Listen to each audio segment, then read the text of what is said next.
Video basic से शुरू होगी, लाइक प्लेसमेंट क्या होती है, उसके बाद कितने पैकेज का क्रैक कर पाते हैं स्टूडेंट, फिर कौन कौन सी कंपनी आती है प्लेसमेंट के लिए, उसके बाद कैसे प्रिपेयर करना होता है और कौन सी टाइम सही होती है प्रिपेयर करने के लिए। Hi everyone, welcome or welcome back to our YouTube channel. I am Bipasha and in this video I will share the placement details of NIT Agartala.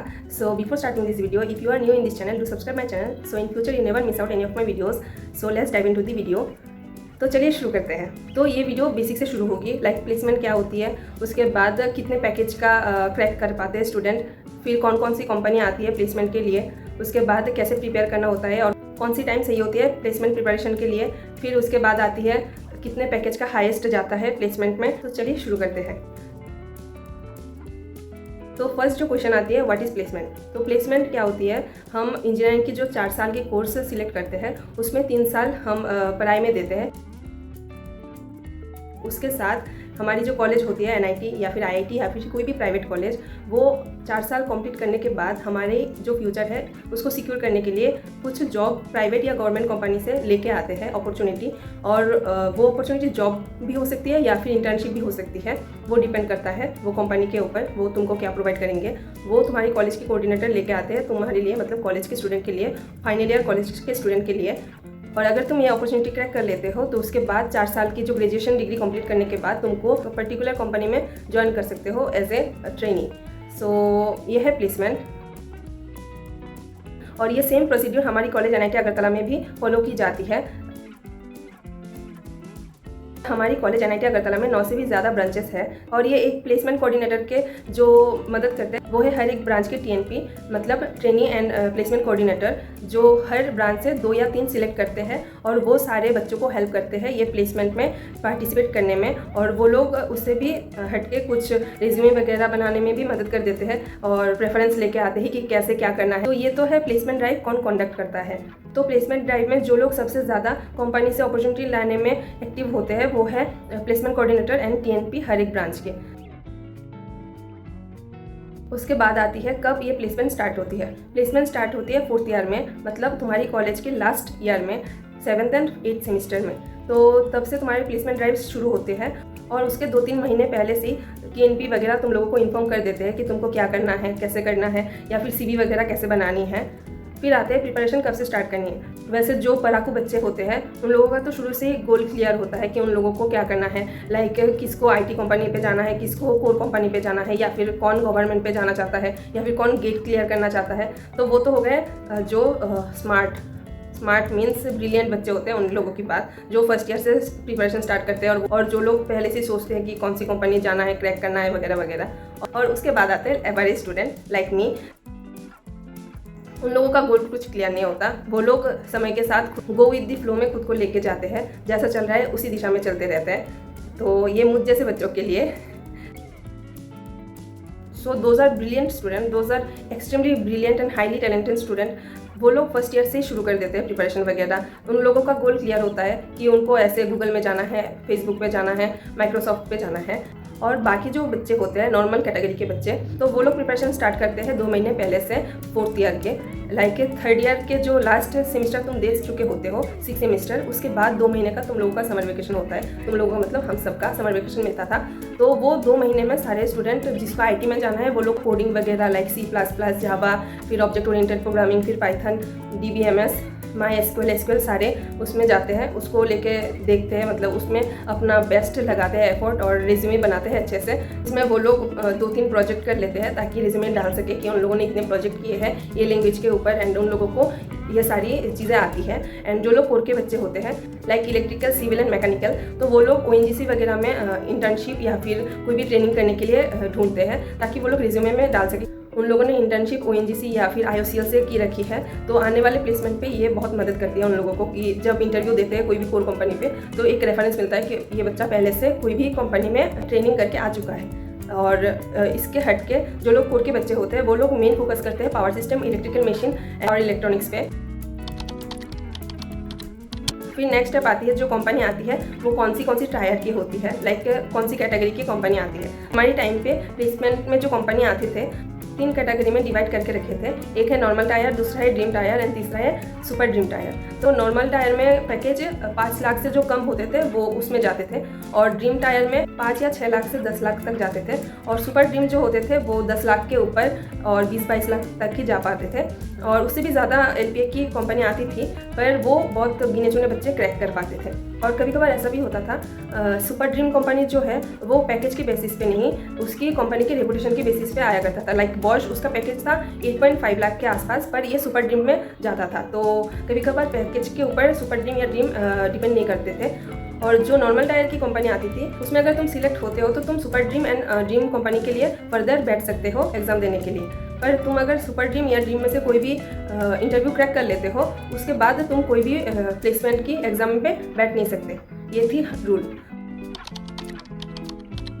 NIT Agartala में कौन कौन सी कंपनी आती है? वैसे तो बहुत सारी कंपनी आती है, मतलब मैं ऐसे ही नहीं कह रही हूँ, मैं कोविड बैच से हूँ, तो पता नहीं गॉड ग्रेस था क्या क्या था, पर मेरे टाइम पे बहुत कंपनी आए थे। कोविड के टाइम होने के बावजूद भी हमारी टाइम पे बहुत कंपनी आए थे, बहुत IT कंपनी एंड बहुत कोर कंपनी आए थे, और बहुत रिक्रूट किए थे, लाइक मास रिक्रूट किए थे।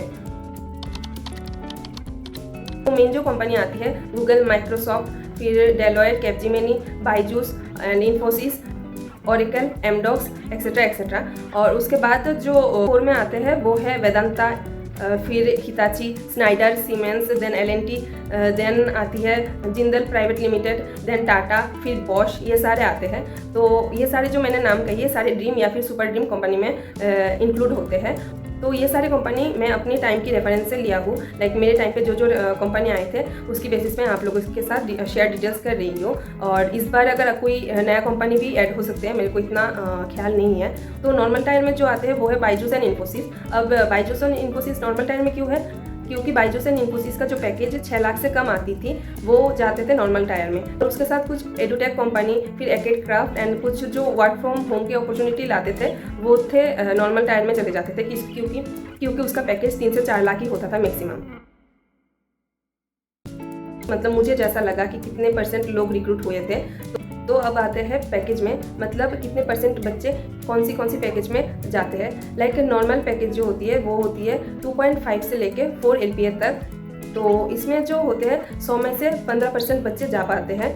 उसके बाद आती है एवरेज पैकेज जो होती है 6 लाख पर एनम से 10 लाख पर एनम तक। इसमें जो जा पाते हैं वो है ऑलमोस्ट 64% बच्चे। और उसके बाद आती है तुम्हारे जो हायर पैकेजेस जिसमें होती है 10 लाख से ज़्यादा एंड 20-22 लाख तक ऑलमोस्ट बच्चे जाते हैं। तो उसमें होता है तुम्हारा % लाइक 20%। और उसके बाद जो 1% बच जाते हैं वो या तो फिर प्लेसमेंट पे नहीं बैठते हैं या फिर उन लोगों का गवर्नमेंट टारगेट होता है, ऐसा कुछ होता है। तो मोस्ट ऑफ द स्टूडेंट जो पैकेज क्रैक कर पाते हैं वो है 6 लाख से 10 लाख तक। तो ये थी पैकेज की बात। तो अब आते हैं कौन सी ब्रांच में सबसे ज़्यादा रिक्रूट होते हैं। तो इसमें से सबसे ज़्यादा जो रिक्रूट होते हैं वो नो डाउट CSE के बच्चे होते हैं, क्योंकि IT की कंपनी बहुत आते हैं और CSE के मतलब बहुत ही गिने चुने बच्चे होंगे जिसको नहीं मिला होगा प्लेसमेंट अगर बैठा है तो। पर CSE में मास रिक्रूट हो जाता है, लाइक लगभग सारे बच्चे चले जाते हैं फ्लो में, और वो लोग मेहनत भी करते हैं। फिर ECE एंड इलेक्ट्रिकल में भी अच्छी रिक्रूटमेंट होती है, लाइक वो लोग भी ऑलमोस्ट सारे प्लेस्ड हो जाते हैं at the end of the 4th year और फाइनल ईयर। एंड उसके बाद सिविल एंड मैकेनिकल केमिकल का भी अच्छे से प्लेसमेंट लग जाते हैं। और रेस्ट ऑफ प्रोडक्शन उन लोगों का भी लाइक 100 में से अगर 30% प्लेस्ड हो जाते हैं। तो मैं तो कोविड बैच से थी, तो मेरे बैच में से बहुत ही कम लोग होंगे जिसको प्लेसमेंट नहीं मिला होगा। जो लोग प्लेस्ड नहीं हुए होंगे, मतलब most of the student placed हो चुके थे जनवरी-फरवरी तक ही।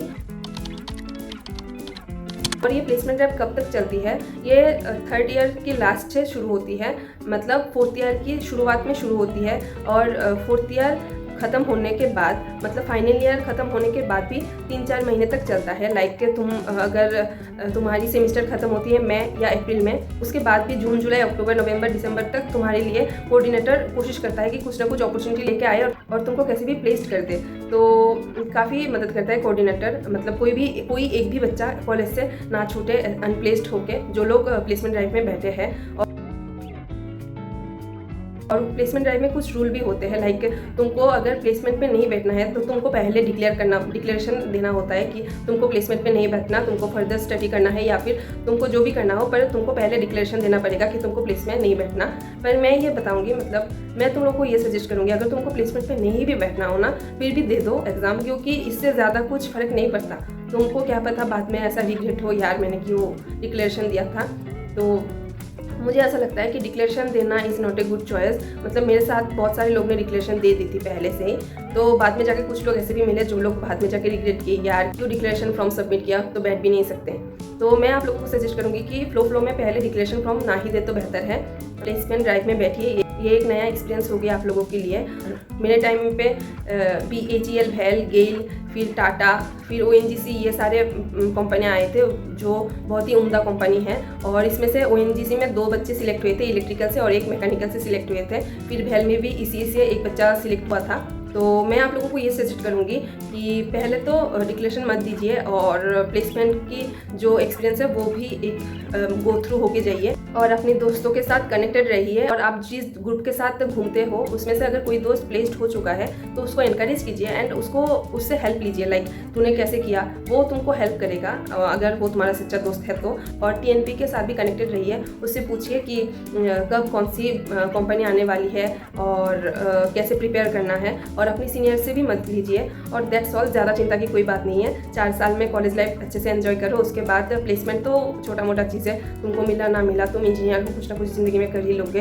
लाइक ये तो मेरे को मालूम चल गई, लाइक मैं 0 टैलेंटेड थी, अभी भी हूँ, पर कुछ ना कुछ ज़िंदगी में कर ही लेते हैं लोग।